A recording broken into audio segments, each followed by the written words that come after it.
Баршаңызға сәлем, мен сүйікті көрерменім. Бүгін сіздерге өте ерекше тағаммен таныстырғым келіп тұр.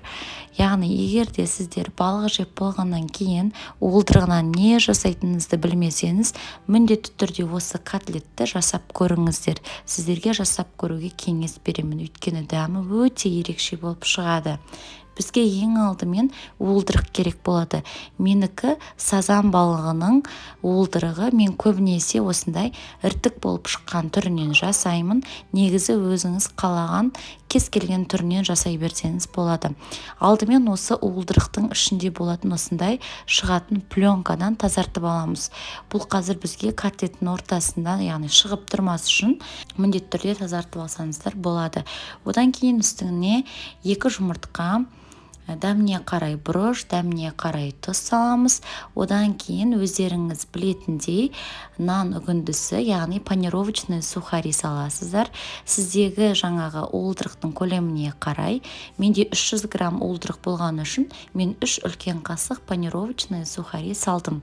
Сіздерде солай салсаңыздар болады. Енді осылардың барлығын миксермен де араластырсаңыз болады, немесе тіпті миксер болмаса шанышқымен де араластырып жақсы бір консистенцияға келгенге дейін араластырсаңыздар болады. Яғни бұл жерде миксермен араластыру міндетті емес. Бұл массаны барлығы бірыңғай болғанға дейін, яғни бірыңғай қоспа болып араласқанға дейін араластыру керексіздер.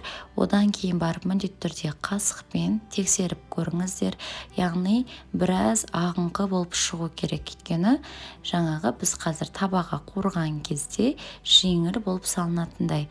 Мінекей біздің алдын ала қыздырылып қойған табамыз дайын. Енді осыған осылай котлеттерімізді салып, жақсылап тұрып, екі жағы қызарғанға дейін пісіріп аламыз. Шамамен 3-4 минуттай пісу керек. Яғни бұл дегеніміз өте тез піседі. Жегенде де тез суиды, және ішінде өзіне майды көп сіңірмейді бір жақсысы. Сол үшін де сіздер білесіздер, уылдырықты көбірек жеу керек, өйткені уылдырық адам бойындағы көптеген ауруларға ем болады.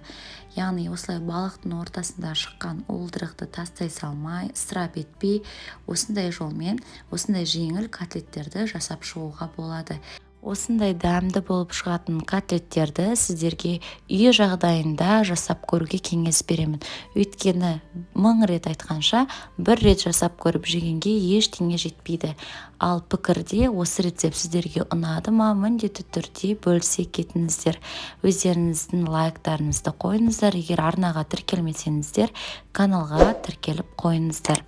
Және де басқа достарыңызбен де бөлісуді ұмытпаңыздар. Ас болсын.